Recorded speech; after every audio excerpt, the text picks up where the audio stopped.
देखो, इंग्लिश पढ़ने हैं तो सबसे पहले हम लोगों को पता होना चाहिए कि ग्रामर या इंग्लिश बहुत ही बड़ा आसान होता है, लेकिन तुमको सभी को डर लगता है किस तरह से पढ़ें।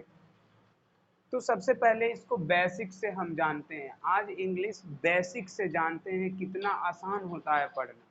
सबसे पहले देखो, जब भी इंग्लिश हो या हिंदी हो, इंग्लिश हो या हिंदी हो, दोनों के लिए एक अच्छी अप्रोच की आवश्यकता होती है। अच्छा, बच्चे को सुबह सबसे जन्म से ही उसको सिखाया जाता है हिंदी। ये आम है, हम लोग हिंदी भाषी क्षेत्र में हम लोग क्या बच्चों को सिखाते हैं, ये आम बोलो, आम है, ये सेब है, ये केला है, नहीं, इसी तरह से होता है। लेकिन जब बच्चा से ही माइंड को सेट कर दिया जाए, ये आम नहीं बेटा, ये मैंगो है और ये एप्पल है, तो जब बड़ा होगा वो, तो एप्पल को एप्पल्स बोलेगा, मैंगो बोलेगा, बनानास बोलेगा, नहीं, इस तरह से। तो वो तो लैंग्वेज है, जिस तरह से सीख रहे हो, आसान हो जाएगी कि नहीं आसान हो जाएगी। तो यहाँ पर देखो, इतना दिन कभी नहीं पढ़े इंग्लिश, इसलिए थोड़ा सा टफ लगता है। सबसे ज्यादा बिहार में ये सबसे ज्यादा टफ लगता है कि नहीं लगता, लगता है कितना बड़ा, क्योंकि बिहार में सब ज्यादातर हिंदी भाषी क्षेत्र में हिंदी सीखते हैं, इंग्लिश तो कभी पढ़ते नहीं है, इंग्लिश का किताब ही नहीं पलटते हैं। तो यहाँ देखोगे, तो इसीलिए इंग्लिश जो हो जाता है टफ हो जाता है, हिंदी आसान हो जाता है। तो कोई बात नहीं है, हिंदी क्या है, लैंग्वेज है, क्या है, लैंग्वेज है। तो इसको भी हम लैंग्वेज से देखेंगे कि नहीं, तो इंग्लिश भी क्या हो गया, लैंग्वेज है। तो देखो, यहाँ देखो, इंग्लिश को क्या बोल सकते हैं हम लोग, लैंग्वेज।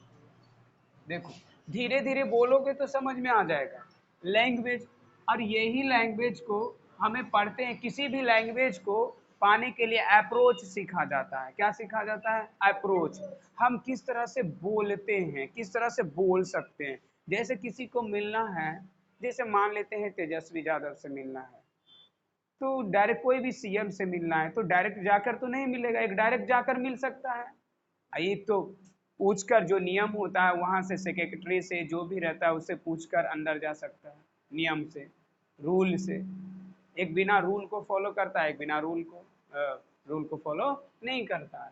तो यहाँ ध्यान देना, जो लैंग्वेज है, तो लैंग्वेज को पढ़ने के लिए तो सबसे पहला तो अप्रोच चाहिए हमें, नहीं, इसको जानने के लिए अप्रोच चाहिए, किस तरह से होनी चाहिए। इसीलिए ग्रामर में दो प्रकार का अप्रोच होता है, सब्जेक्टिव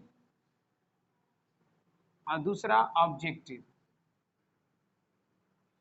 देखो, सब्जेक्टिव जो है, जिस तरह से हम लोग खुद बनाकर इंग्लिश बोल देते हैं, जिस तरह से भी आता है उसी तरह को सब्जेक्टिव बोलते हैं। लेकिन इसका हमारे डेली लाइफ में, जो हम लोग स्कूल से की किताबें पढ़ते हैं, उसमें इसका यूज नहीं होता है, इसलिए इसे पढ़ना भी नहीं है। ठीक है, जो भी रूल नियम से चलता है, रूल वाला, इससे रूल वाला से चलेगा, उसी को ऑब्जेक्टिव कहेंगे। ऑब्जेक्टिव से हम लोग को इसको फॉलो करना पड़ेगा, नहीं करना पड़ेगा कि नहीं करना पड़ेगा। चलो देखो, अब हम शुरू से शिद्दत से सीखते हैं कि इंग्लिश क्या होता है। अभी बताएं कि इंग्लिश जो है, इंग्लिश एक प्रकार का लैंग्वेज है, और लैंग्वेज को सीखना है तो सबसे पहले साउंड चाहिए, नहीं, साउंड निकलेगा तभी तो। देखो, तो अब साउंड कितना होता है, साउंड देखो, कोई भी किताब हो, इंग्लिश का बुक हो, जैसे ऑक्सफोर्ड इंग्लिश करंट ग्रामर में देखोगे, तो आर्टिकल में चर्चा किया गया है साउंड का। उसमें खोल कर देखोगे तो उसमें लिखा रहेगा कि 44 हमारा साउंड होता है, कितना होता है, 44। अब 44 में इसमें भी कॉन्सोनेंट और वोवेल होता है, क्या होता है, कॉन्सोनेंट और वोवेल होता है। अब बताओ कि कॉन्सोनेंट इसमें कितना बताए थे हम लोग, 24, और इसके 20। तो इसकी जो साउंड होती है कितना होती है, 44। और ये दो प्रकार कॉन्सोनेंट वोवेल, कॉन्सोनेंट और वोवेल होता है, कॉन्सोनेंट 24 होता है और वोवेल 20 होता है।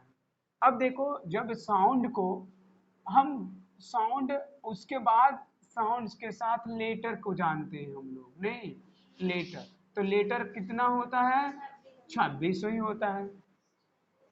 बात आता है 26 में, इसमें भी दो होते हैं, कौन कौन सा होता है, कॉन्सोनेंट होता है और वॉवेल होता है। Very good.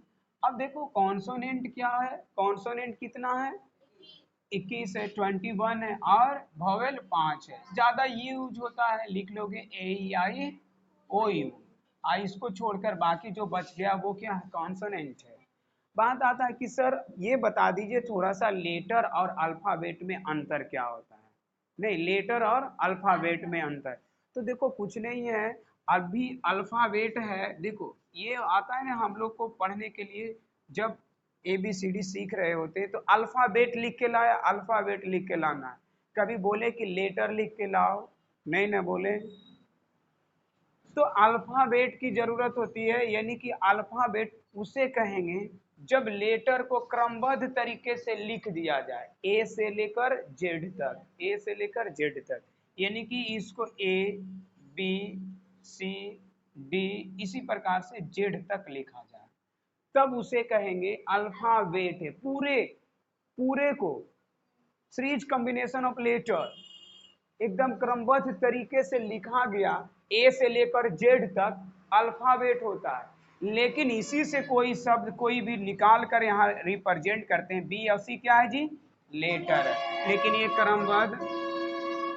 ये क्रमबद्ध तरीके से लिखा हुआ नहीं है। ठीक है, समझ में आ रहा है कि नहीं आ रहा है, तो अल्फाबेट और लेटर समझ में आ गया। अब इसके बाद हम बताए थे कि लेटर के बहुत सारा लेटर को मिलाएंगे। देखो जब लेटर को मिलाएंगे, लेटर तो ये हो गया, लेटर 26 है, और यही लेटर को बहुत सारा कलेक्शन करेंगे तो हमें क्या प्राप्त होगा, वर्ड। तो सर वर्ड लेटर क्या होता है, समझे कि सर ये जो होता है कलेक्शन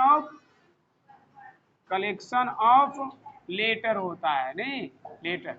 लेकिन इसमें भी थोड़ा सा है कि इसमें भी ध्यान समझना है, कलेक्शन ऑफ लेटर तो होगा ही होगा, लेकिन कंप्लीट साउंड निकलनी चाहिए, क्लियर साउंड होनी चाहिए। क्या होनी चाहिए, क्लियर साउंड। यानी इसका वर्ड का डेफिनेशन देंगे, collection of letter which clear sound, complete sound होना चाहिए। ठीक है, कंप्लीट साउंड तभी वर्ड बना सकते हैं। जैसे अभी लिखे थे PTOLSW, क्या इसका क्लियर साउंड निकल रहा है, नहीं ना, क्लियर साउंड निकल रहा है, इसीलिए ये शब्द होगा नहीं। तो इसीलिए वर्ड का जो डेफिनेशन हो जाता है, जो वर्ड का डेफिनेशन हो जाता है, सिर्फ कलेक्शन ऑफ लेटर नहीं होगा,